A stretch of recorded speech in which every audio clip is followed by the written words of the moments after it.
Buenas tardes, buenas noches, buenos días, Leti Martínez, ¿cómo estás? Muy bien, Jiménez Fuertes.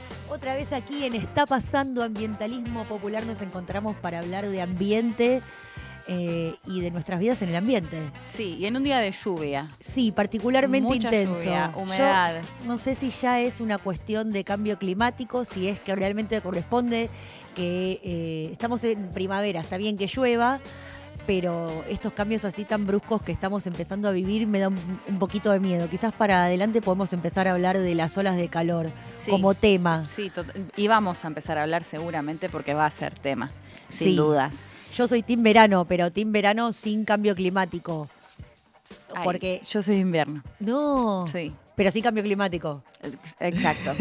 Pero confieso que sí, me gusta el invierno, tomarte un cafecito caliente, acostarte, tener frío y acostarte en la cama calentita es hermoso. Sí, no, Sí. yo soy team verano, de estar a la noche abajo de las estrellas. Tomando birra en la Enojota, calle. remerita, musculosa, pero bueno, como te digo, porque después cuando viene la ola de calor te dicen, vos que sos team verano, viste, acceso a distintos productos de la economía familiar en los grandes supermercados fueron descartadas. Como por ejemplo, te digo una de las 111. Sí, es, cada parte, cada sector que ves, ¿no? Esto fue desmantelado en su totalidad, ¿no? Hablamos de los alimentos y algo tan básico como simplemente acceder a la comida, ¿no? Poder comer. Y en ese sentido también hay que decir que, por ejemplo, un guiso desde noviembre del 2023 a julio del 2024 aumentó un 151%. ¿Qué? Para hacerte un guiso con todos los elementos que necesitas, desde los alimentos, Sí, el aceite, el gas, un 151% más caro. o sea, un guiso, el guiso que hacemos en casa, Exacto. el guiso que a vos te gusta de Team Invierno. Me encanta. Sí, No, fana. a mí también, pero un 150 y pico. Un guiso que podés comer en eso, en invierno, en verano. Claro, no podés, no se puede.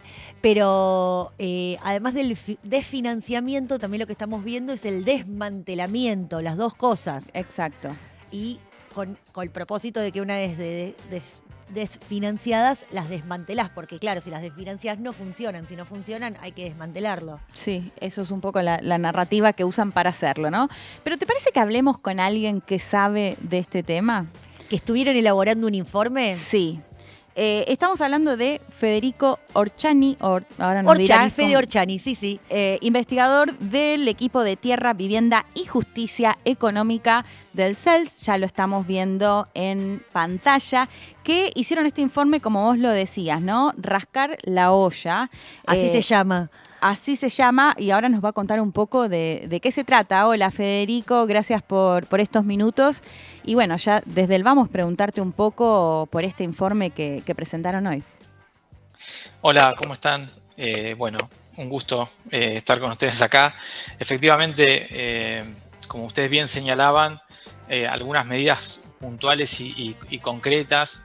Nosotros nos propusimos ya en los primeros meses del año monitorear la política alimentaria del gobierno de Milei, un gobierno que apenas asumido hizo un ajuste brutal sobre la economía, devaluando la moneda, con despidos masivos en la planta estatal y en el sector público, que eso tuvo un relato muy inmediato en el aumento de la pobreza, en el aumento del desempleo y demás, y que todas esas medidas en su conjunto entendemos nosotros que comprometen el derecho a la alimentación. Pero además, nosotros tomamos tres dimensiones que, como ustedes bien decían, tienen que ver con el acceso que todos nosotros cotidianamente podemos llegar a tener a los alimentos cuando vamos al supermercado, al almacén, lo que pasa también con el consumo comunitario, con la asistencia social en los barrios y con las políticas de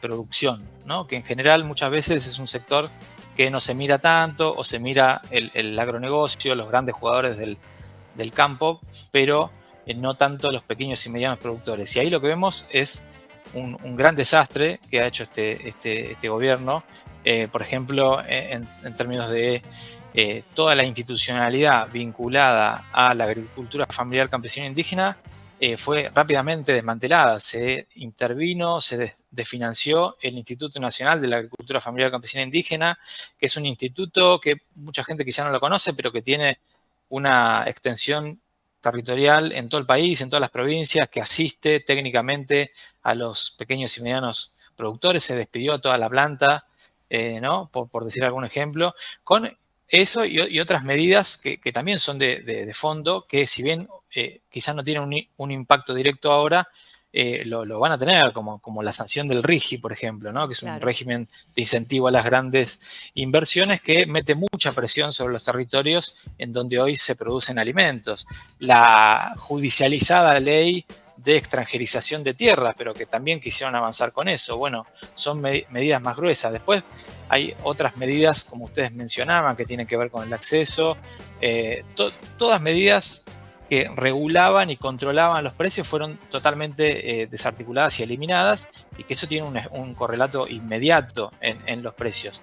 Y por último, lo que tiene que ver con el acceso y la asistencia social, o sea, todas las políticas históricas del Plan Argentina contra el Hambre, de asistencia a comedores y demás, fueron desfinanciadas, eliminadas, y bueno, en el caso de y con una implementación discrecional en algunos casos por persecución política hacia las organizaciones sociales, por ejemplo, digamos, ¿no?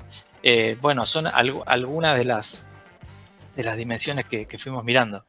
Y estas dimensiones, ¿cómo repercuten estas decisiones en la vida cotidiana de las personas, de las familias que tienen que ir muchas veces a las grandes cadenas a comprar comida con precios puestos por las grandes cadenas y nada más? Efectivamente, a ver, nosotros vemos que todas estas medidas del gobierno de Milei, que son muchas, refuerzan rasgos que el sistema agroalimentario en su conjunto ya tenía, que es sumamente concentrado, ¿no? Que tampoco se le presta tanto atención. Entonces, no se vulneran los derechos del consumidor, de la población en general, porque no hay un cuidado y una protección sobre lo que estamos, no solo en términos de precios que aumentaron y muchos. Ustedes decían la cantidad de platos que se podían comprar de guisos y de mate cocido, creo que no lo mencionaron, pero también que aumentó desde noviembre del 2023 a julio del 2024 un 140 y pico % también. La preparación de un mate cocido. Entonces, la jubilación alcanza menos, el salario mínimo vital y móvil alcanza menos. Solo algunas políticas de transferencia de ingreso fueron reforzadas, como la tarjeta alimentar, la asignación por hijo y la asignación por embarazo, pero con un contexto de fuerte recesión y de pérdida del poder adquisitivo son claramente insuficientes. Así que es eso, hay un desmantelamiento total de la institucionalidad, de las políticas de protección y de defensa del consumidor, que nos dejan desprotegidos, además de la calidad de los alimentos, que, por ejemplo, no sé, a los comedores mandan alimentos de peor calidad, pero además, por ejemplo, suprimieron algunos programas que en términos de costo al Estado no le cuesta nada, de educación alimentaria, que eran muy importantes en las escuelas, digamos, para saber qué consumimos, qué tipo de alimentos, que sean, bueno, inocuos, sanos y demás.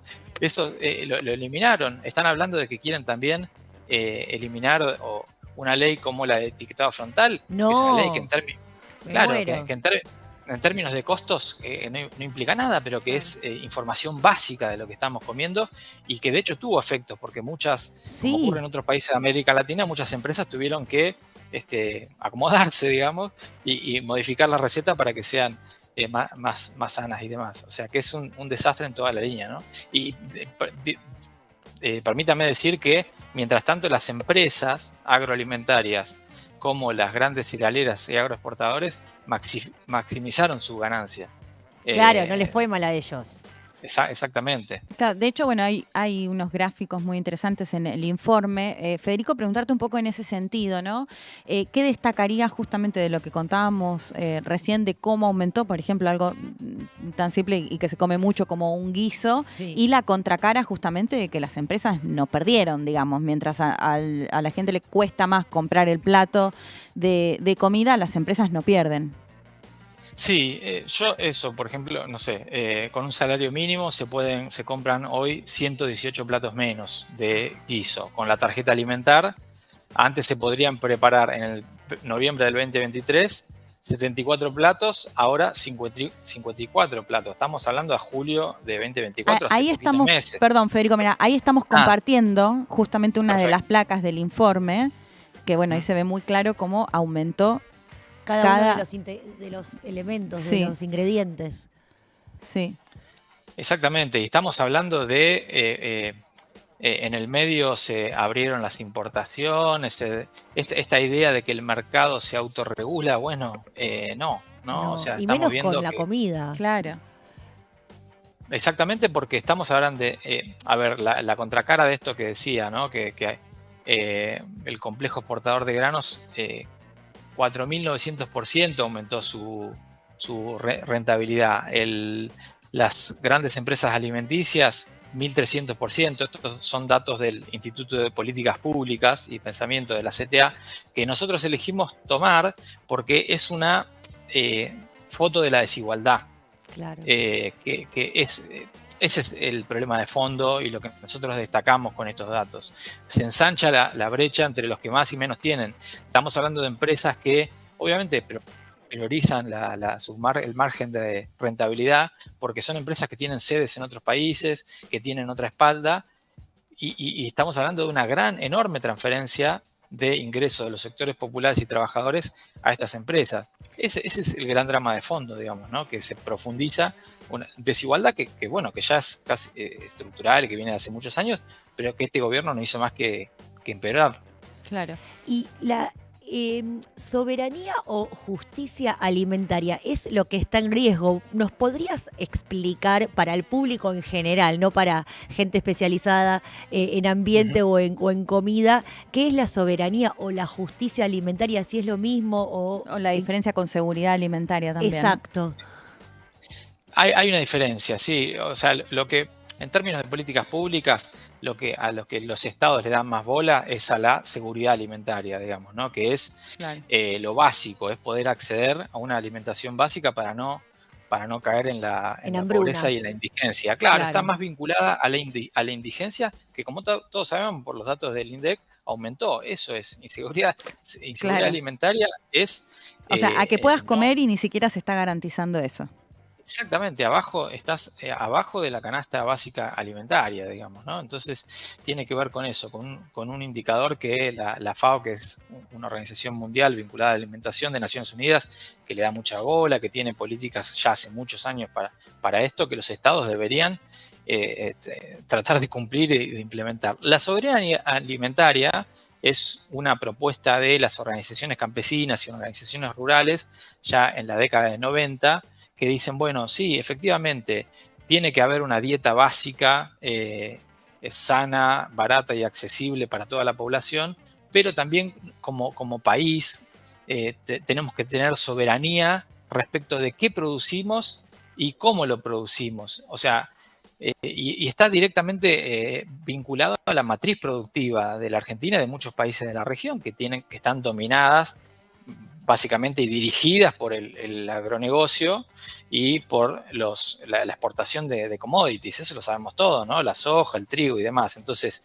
un sistema agroalimentario que tiene cada vez menos incentivos para la producción de alimentos porque está cada vez más volcado a la exportación de commodities, obviamente que produce menos alimentos para consumo local. Entonces cuando se dice, no, Argentina es un país muy rico, sí, sí, sí, pero todos los campos y las tierras están copadas por la soja y en algún punto también por la producción de animales, y que ustedes saben bien el impacto en el ambiente que tiene el uso de agrotóxicos sobre los pueblos, además de lo que genera en el suelo, este perdón, de producción intensiva. Entonces se producen menos verduras, se producen Claro. menos carne, y de la mano de que el consumo también baja. Entonces se da ese fenómeno muy complejo que eso tiene un impacto en los precios. Me fui un poco de las ramas, pero la soberanía alimentaria tiene que ver con eso, con tener también poder discutir nosotros y ser soberanos del alimento que consumimos y producimos. y tener la tranquilidad de que en nuestro país se produce alimentos y no estar dependiendo de las fluctuaciones del mercado. Efectivamente. Sí, escuchaba justo una entrevista esta semana, que realmente no recuerdo el nombre de la persona, que hablaba con respecto al tema de los medicamentos, ¿no? Como para decir, bueno, acá queda muy claro cómo el mercado no funciona, Claro. porque no es una elección, no es que vos decís, bueno, está caro la máscara de pestañas que uso y no me la compro hoy, sino que la dejo para mañana. Digo, el medicamento no es una opción, si estás enfermo lo necesitas, y lo mismo pasa con los alimentos, digo, o sea, no es una elección o que queda, digamos, muy, muy a las claras. No sé si querés hacer alguna reflexión sobre eso, de lo que termina pasando esto, en las góndolas, de lo que termina pasando en definitiva en lo cotidiano cuando no te alcanza para lo más básico, podríamos decir, que es la comida. Sí. Ay, no te estamos escuchando. No te escuchamos ahí. Ay, hasta recién te escuchábamos, bárbaro. Sí, no sé qué pasó. Quedaste muteada. A ver, aguardanos un segundito que estamos chequeando en control la llamada, la calidad del audio de la llamada que se nos fue y justo estaba súper interesante porque recuerdo, a ver ahí, Fede Orchani, ok. Una de las cuestiones que garantizaba la ley de góndolas, que fue una de las primeras que voló Milei, porque decía no tiene que haber regulación del mercado, no se puede meter adentro del supermercado a decirle a un privado que tiene que vender y que no. Sí se puede, ¿cómo que no? Como cualquier otra cosa se puede regular, todo se puede regular justamente para que el mercado funcione mejor, ni siquiera es en contra de para nadie. garantizarle a los más pequeños visibilidad, digo, productos que sabemos cómo operan justamente en el momento de ponerlos en las góndolas y que efectivamente vas apurado, no los ves, no los conoces, digo, es garantizarle también a las empresas más pequeñas. Y esto que contaba de la entrevista, ¿no? Que me pareció muy, muy claro el ejemplo, porque digo, se cae muy fácilmente el argumento de que el mercado regula los precios, digo, realmente no es una elección ir a comprar comida o no. Hola, te escucho, sí. A ver, creo que ahí lo tenés, ahí estás, Fede, de vuelta. Del otro lado. Sí, creo que estaba en una conexión de internet medio inestable. Otro derecho vulnerado que tenemos aquí. Sí. Ahora sí te escuchamos. Y. Sí. No, para. No. Continúa. No te queremos interrumpir. Muy breve. A ver, para nosotros entendemos que no es una idea marginal la de fortalecer a quienes producen la mayoría de los alimentos frescos que consumimos. Que efectivamente Argentina es un país que tiene determinada inserción internacional, que tiene la necesidad. El granero o el supermercado del mundo. De generar dólares para que la economía... Exactamente, eso está perfecto. Ahora, lo que no podemos comprometer es la soberanía alimentaria de nuestra población, que tiene que ver además dónde se producen los alimentos. Nosotros acá en el CED también hacemos permanentemente un link con la agenda de hábitat, ¿no? En los grandes periurbanos que consumimos están... A ver ahí. Sí, me interesa eso que estás diciendo, el vínculo entre la comida y el hábitat, que por eso te llamábamos. Sí, a ver, ¿qué pasa con el avance de los barrios cerrados? ¿Qué pasa con las políticas de ordenamiento territorial? Que en algunas provincias, en algunos municipios se le da importancia. Digo, quizá no lo mencionamos, nosotros hicimos un análisis de las políticas nacionales en muchas provincias y en muchos municipios. Otra idea y otra conciencia de que es importante también quienes producen la mayor cantidad de alimentos frescos que consumimos. Simplemente esa información esa opinión quería aportar y sumar.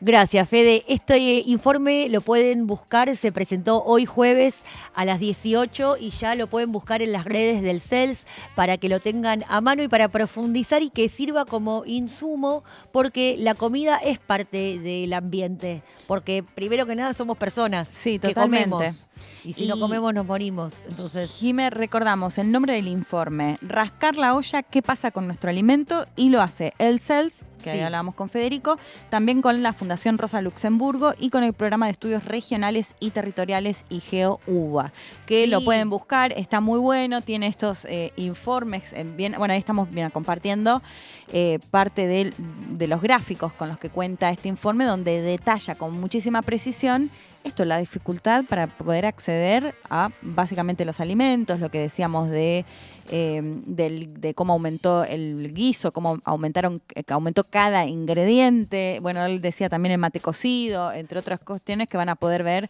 en este informe. claro, porque esas son las consecuencias finales Exacto. de un montón de políticas que... Más de, 111 políticas 111, públicas, o sea, ¿no? Además tenés que ocuparte de hacer eso. Sí. Y esto, ¿no? No solo las que en teoría le significaban un monto, sino incluso las que ni siquiera tienen el justificativo bajo la narrativa que tiene el gobierno, ¿no? De decir... Sí, economicista. Es claro, de económico, de incluso las que planteaba, ¿no? Como los programas de educación alimentaria en las escuelas. O sea, digo, hasta las cuestiones, pero lo hemos visto también en el resto de los sectores, ¿no? Incluso programas o cuestiones que realmente no le generan un costo o un costo mayor y sin embargo también las eliminan. O sea, 111 políticas públicas en relación a todo lo que hablábamos. Y que tiene que ver con nuestra soberanía sobre nuestros cuerpos también, porque nos quieren desinformados. Si no querés que haya educación alimentaria en los colegios, si no querés que haya una ley de etiquetado claro, es porque que haya consumidores desinformados. O sea, estás en contra del principio básico del capitalismo que sostenés, que defendés. Sí, se refería también al etiquetado, ¿no? Al frontal. Sí, que dijo que dice, se puede llegar a poner, que Sí. está en peligro esa ley. Esa ley lo que nos costó que saliera. Sí. Y No, que- y que realmente funciona, está buenísima. Funciona y es Sí. muy valorada por la sociedad, pero ¿qué querés? Que sean todos a beneficio del margen de ganancia y no sobre la calidad del producto, las políticas. Es grave. O sea, me puso, me alertó, Sí. me puso en pie de alerta. Sí, lo pienso, de hecho, no sé desde lo personal qué te habrá pasado, pero incluso, por ejemplo, a mí me pasaba con las barritas de cereal, ¿no? La No, típica claro. que crees que son súper sanas, súper saludables, y con el etiquetado frontal ves todas las enteré que cuestiones no, que tiene claro. o cuáles realmente no tienen tanta azúcar, o bueno, un montón de cuestiones que de pronto no querés comer. Claro, en ese caso siempre es la mirada empresarial de los perjudica Claro. el hecho o los beneficia que no se conozca en detalle justamente lo que tienen, los ingredientes que tienen estos alimentos, ¿no? Que no se metan con esa ley porque ahí sí me van a ver. Bueno, en realidad Sí, nos te están vi viendo. que te sacaste cuando te contó, que te afectó. Sí, porque de hecho modifiqué mucho y aprendí. Siento que aprendés. Sí. Y que si no te tienen desinformada, adrede. Sí, totalmente. Sí, empezás a comparar, empezás a prestar Claro. más atención, sí. ¿Qué meterte adentro del cuerpo o no? Y dejás de comprar, o sea, efectivamente dejás de comprar productos, Claro. yo le lo planteo en este término, ¿no? De que por ahí de pronto creías que realmente era un poco más saludable y de pronto ves Falsamente que es peor saludables. que otros que capaz que tenés más ganas de comer, digo, ¿no? Sí, y que además modificó los procesos de producción hacia adentro de la industria alimenticia. O sea, cambiaron los procesos adentro de las empresas a partir de que la sociedad se los exigió. Bueno, también la defensa de estas cuestiones depende de una sociedad movilizada, evidentemente, porque si no nos van a seguir avasallando. Obviamente tiene que haber un Estado, reclamamos un Estado presente y eficiente para que nuestros derechos se mantengan respetados, cosa que no es lo que está sucediendo en estos momentos. Sí, totalmente.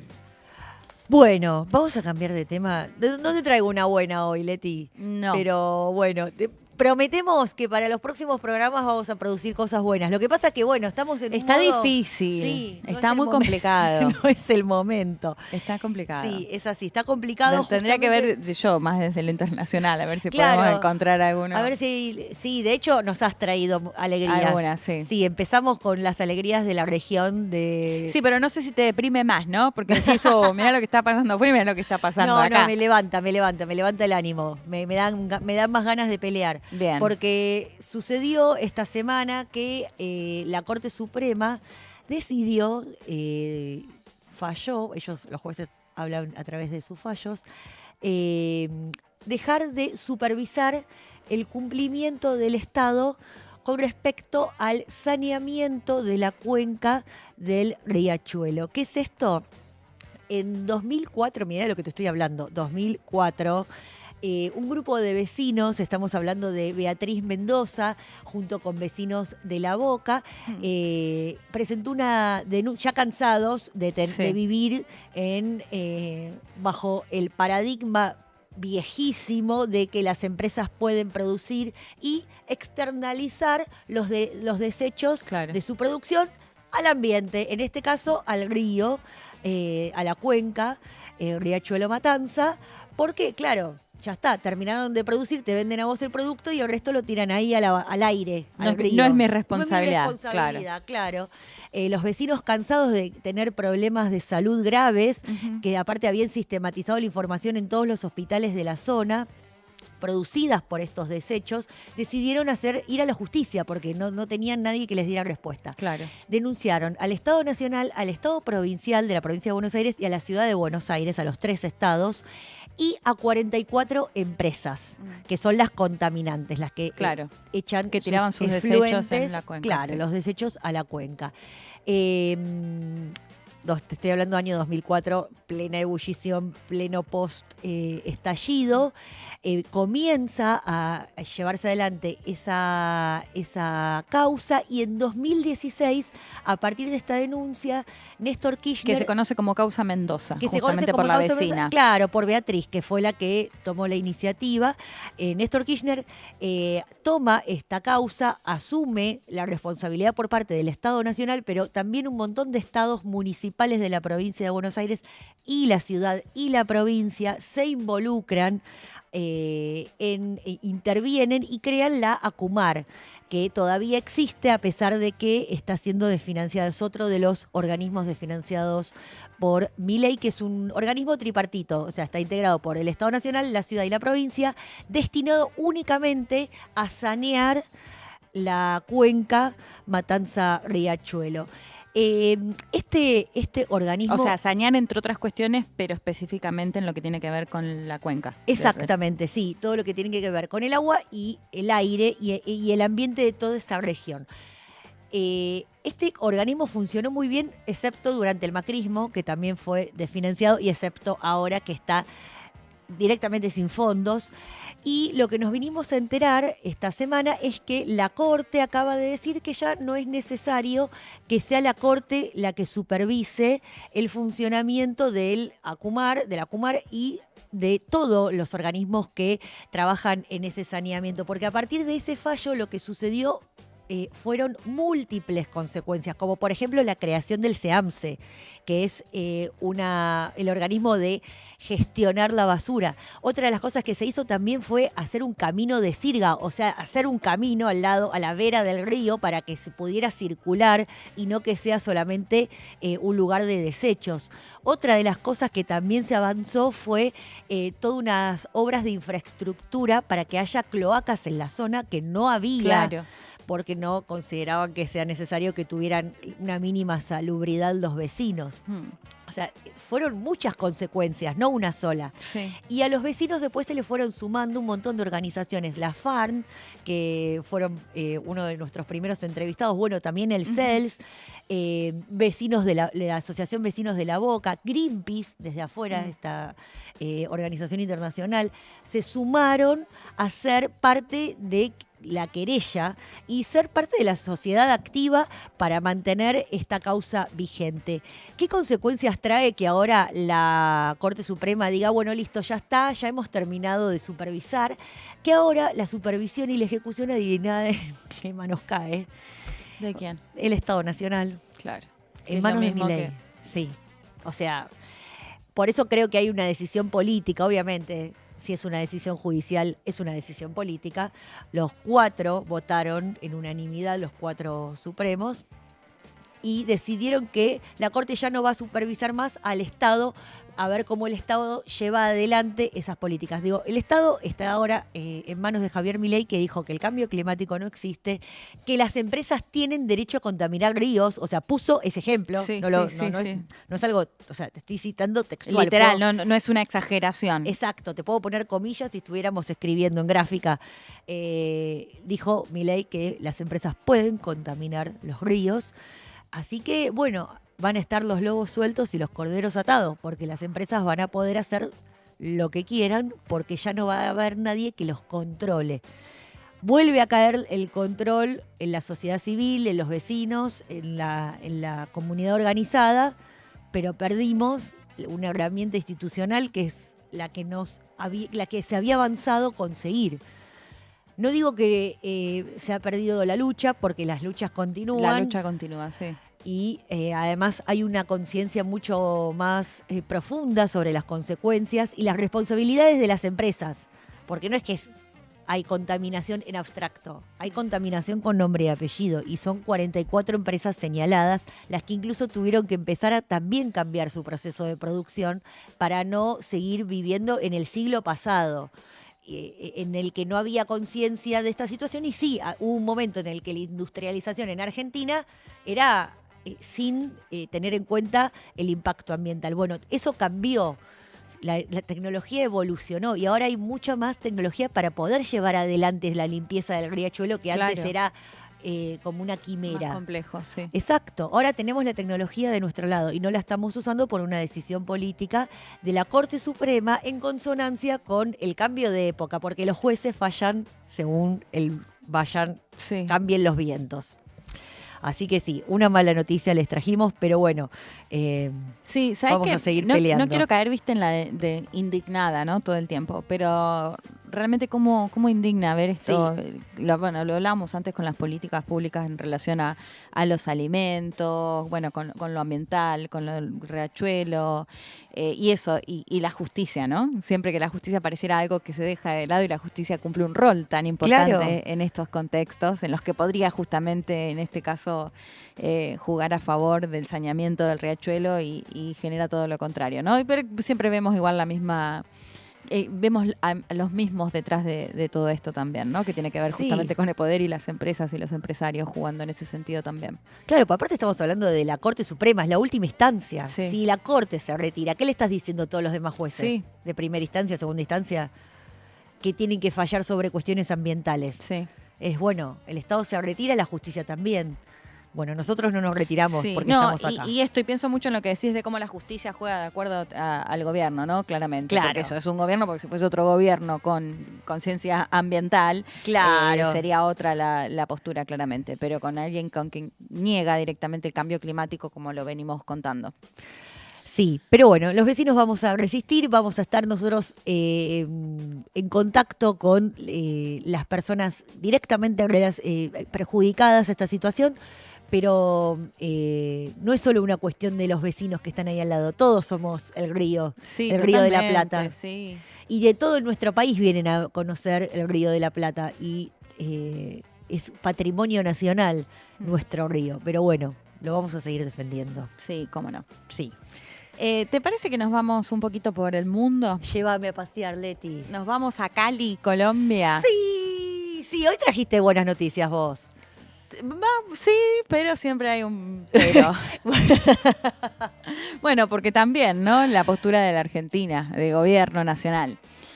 A ver, ponemos un poco en contexto. Se llevó adelante, les decía, se está llevando adelante en realidad la COP16, que es, digamos, lo que es la conferencia sobre biodiversidad de Naciones Unidas, en Cali, Colombia, desde el 21 de octubre hasta el 1 de noviembre, es la fecha, digamos, oficial de la COP16, con la particularidad que se realizó en un país como Colombia, donde su presidente, Gustavo Petro, y lo hemos comentado en otras ocasiones, es un mandatario que tiene la agenda ambiental entre sus prioridades, ¿no?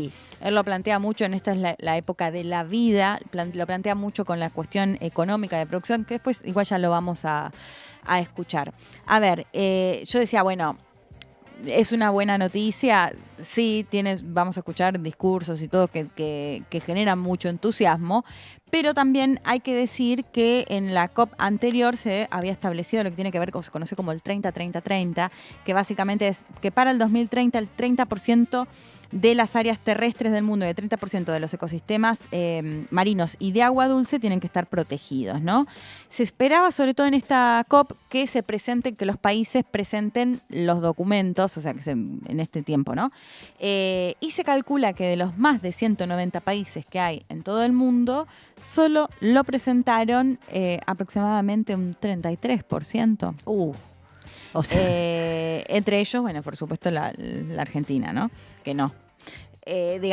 Básicamente claro, el documento... Nosotros somos el 66. Claro, el documento, como otros países de la región también hay que decir, los documentos se presentaba, o lo que se esperaba, digamos, que se presenten estos documentos es justamente cómo van a hacer para llegar a estos porcentajes que yo te mencionaba antes como uno de los objetivos. Así que esto es una de las cuestiones. Pero quiero que escuchemos a Gustavo Petro, les decía, el anfitrión de esta COP16, porque hacía referencia a ver, y esto es lo interesante, lo ambiental no es ajeno, ni por supuesto a lo más político, ni por supuesto a lo económico, está todo claramente entrelazado, ¿no? Entonces quiero que escuchemos parte de lo que decía el mandatario colombiano en la COP16. Una movilidad que se tiene que mover rápido, muy rápido, para frenar la acumulación del capital o para llevar el capital de manera obligada a la descarbonización. Ilusos los que piensan en los foros mundiales como este, que el mercado libre podrá llevar a la maximización del bienestar y que llevará a los seres humanos a ser portadores de la vida. Ilusos los que creen que con mirar hacia arriba, con no mirar hacia arriba o hundir la cabeza bajo la tierra, pasarán los hechos sin afectarle. Ilusos los que niegan que ha comenzado la extinción de la biodiversidad y de la vida. Detener la acumulación del capital portador de los espectros de la muerte nos obliga a hacer una revolución mundial de la humanidad. Bueno, ahí escuchamos parte de lo que era el discurso de Petro. Creo que tenemos otro corte más sobre el discurso del presidente colombiano. Pero bueno, interesante esto que plantea. Sí, me interesa esto de la vida. Está en colisión con la vida, no respetar el ambiente, de la vida nuestra, concreta, no es en abstracto. No, totalmente, porque de hecho él lo que plantea mucho es esto, está muy ligado a la producción económica, como vivimos, al sistema económico. De hecho, bueno, un Petro que ha planteado, ¿no?, el cambio de deuda por tener más políticas en relación a lo ambiental, pero planteándolo sobre todo que tiene que ver con un modo de producción que lleva a la muerte, ¿no? Claro. Entonces, por eso él lo plantea en esta instancia de es la vida, ¿no? Pero sí, entrelazado completamente con el modo de producción, con lo económico, cómo operan no solo las empresas, sino cómo operan también los organismos internacionales en relación a lo económico. Bueno, esto que te planteaba incluso de pedir un cambio de la deuda, cambio de políticas públicas. Siempre detrás de todo esto también la cuestión, de hecho lo nombró, diríamos con nombre y apellido, las potencias del mundo y la responsabilidad que tienen, que siempre lo decimos, ¿no? Sí. Si bien obviamente está buenísimo que desde acá apliquemos todas las políticas y tenemos que hacerlo, sabemos que los grandes generadores, son realmente las potencias que son las que deberían liderar todo este proceso. Si te parece, escuchamos otra parte del discurso del mandatario colombiano. Quienes gritan libertad ahí estamos viendo a Francia Márquez, que es la vicepresidenta, también fundamental. Que llevan el ser humano y los seres vivos al mercado para su venta. El comprador es un espectro de la muerte. Para gritar libertad, de verdad, libertad, hay que liberar la vida de sus espectros. Una vida que no se encadena, que no se arrodilla, que no se vende, que no se deja explotar. Necesitamos cambiar las finanzas mundiales. Es el tema de este foro. Uf. Hoy están ligadas a la codicia, es decir, a la muerte.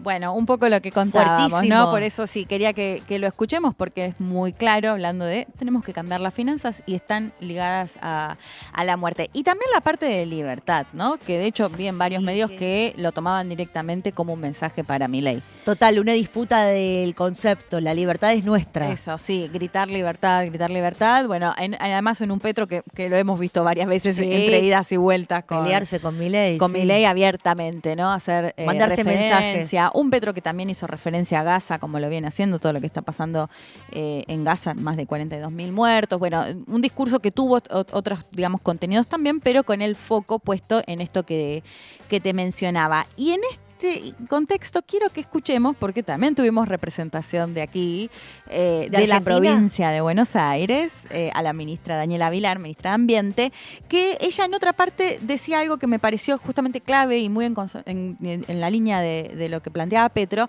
Discutir ambientalismo es discutir modelos de desarrollo. Claro. ¿No? Y planteándolo a esto que yo te decía, está todo entrelazado. Si te parece, escuchamos una parte de lo que decía la ministra que estuvo presente también en la COP16 en Colombia, y ahora lo charlamos. Construimos una especie de paradigma, ¿no? que denominamos ambientalismo popular porque es con la gente adentro.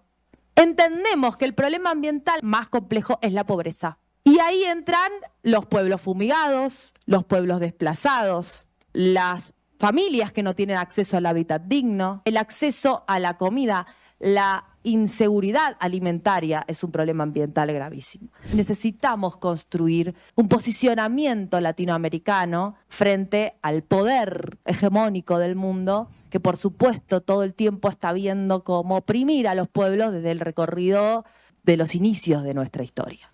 Lamentablemente, las nuevas derechas que abogan por la concentración de la riqueza son las minorías, ¿no? Los poquitos muy poderosos que quieren más, que miran relamiéndose Latinoamérica, Elon Musk promoviendo por Twitter un golpe en Bolivia para quedarse con el litio, ¿no? Digamos, esas cosas están pasando y pueden llegar a gobernar. Nosotros a los colombianos y a las colombianas, nuestros hermanos, le venimos a traer el mensaje de cuidado con el avance de las nuevas derechas disfrazadas de algo nuevo. La revolución real es lo que están construyendo ustedes con sus representantes, es lo que está construyendo el presidente Petro.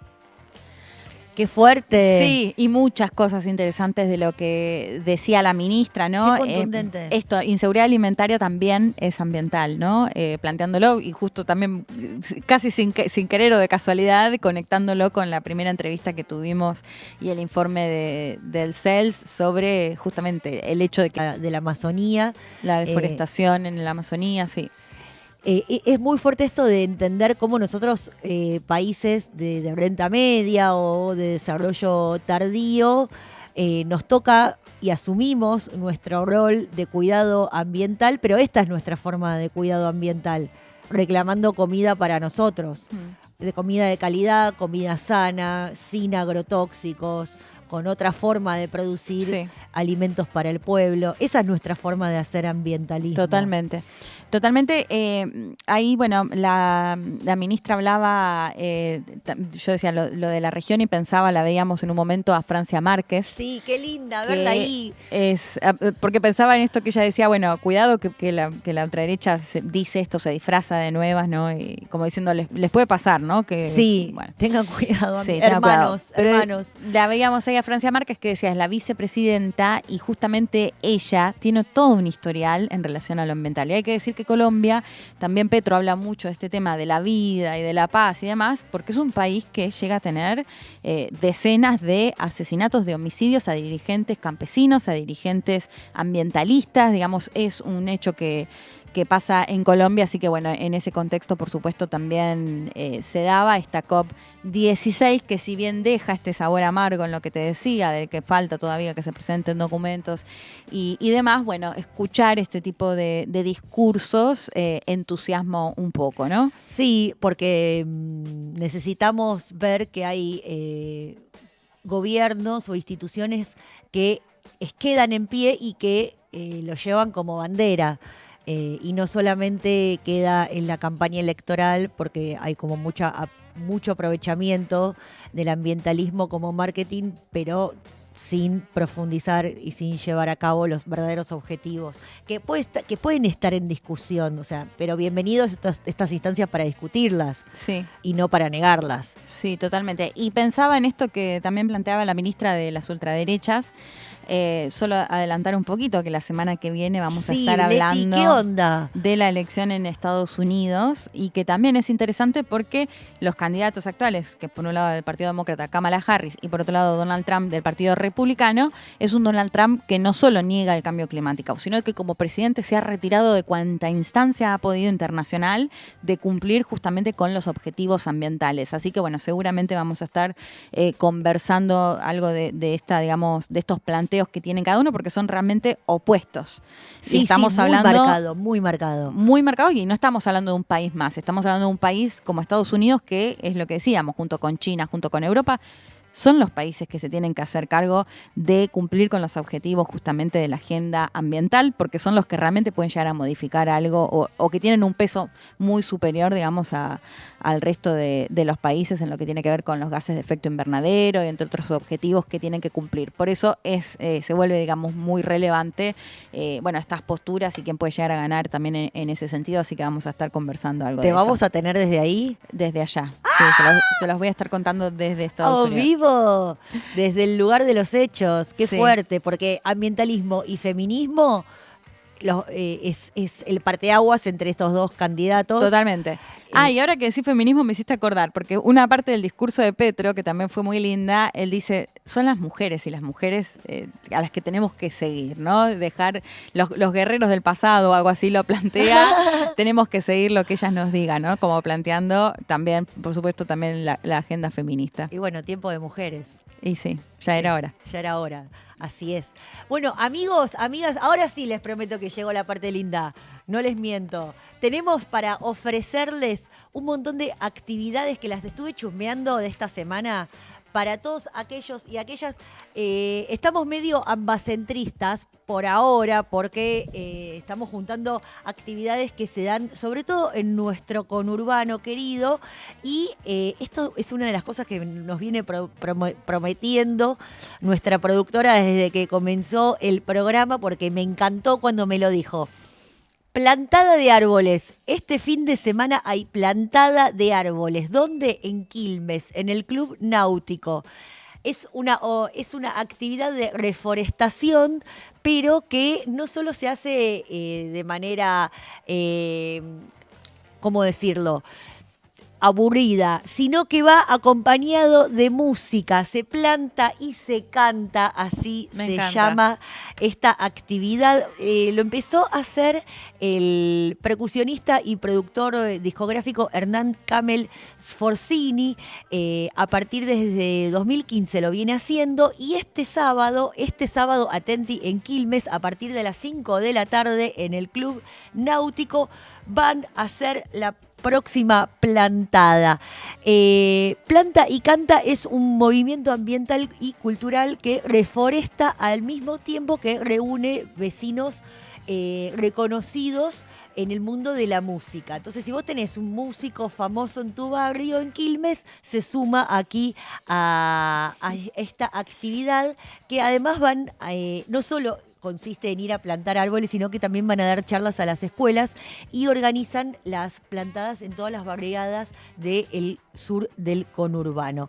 Así que Me gusta mucho más lo de planta y canta, más que te acuerdas de lo que se decía siempre, plantar, tener un hijo. No, claro, prefiero Plantar y plantar y cantar. cantar. Estamos sí, en ese chicos. team. Así es. Don Camel es un músico indiscutido del reggae local, pero también es un reconocido ambientalista que desde hace 25 años promueve la plantación de árboles nativos en Lanús, su ciudad natal. Esto igual hoy esto que estamos anunciando es en Quilmes, Hojaldre. Hasta ahora llevan plantado más de 2.000 árboles autóctonos que ofrendan oxígeno, mariposas y árboles y aves. Perdón, ¿por qué remarco esto que son autóctonos? Justamente por eso, porque no es tipo planto cualquier árbol en cualquier Claro. lugar. Tenés que informarte y tenés que saber cuál es.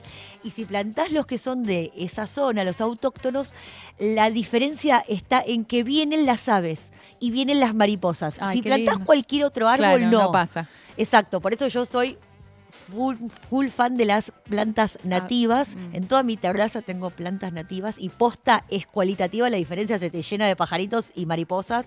Y si plantas otras plantas que no son nativas, no. Sí, ay, qué lindo, muy lindo ese dato. Así que voy a hacer un par de videitos para traérselos y mostrárselos a todas ustedes. ¿Te gusta el candombe? Always. Lo digo en inglés. Por las elecciones. Claro. A candombear en la Reserva Natural de San Vicente. ¿Conoces San Vicente? No, tengo que ir. ¿Hay una reserva natural en San Vicente? No sabía. Sí. El municipio de San Vicente nos invita este próximo domingo, o sea, ya, este domingo 27 de octubre, a una tarde de música en La Laguna de la mano de Palenque y Fusión de Raíz. Va a haber un cierre especial con movida candombera Zona Sur. Ahí estamos viendo el Mirá qué flyer. lindo.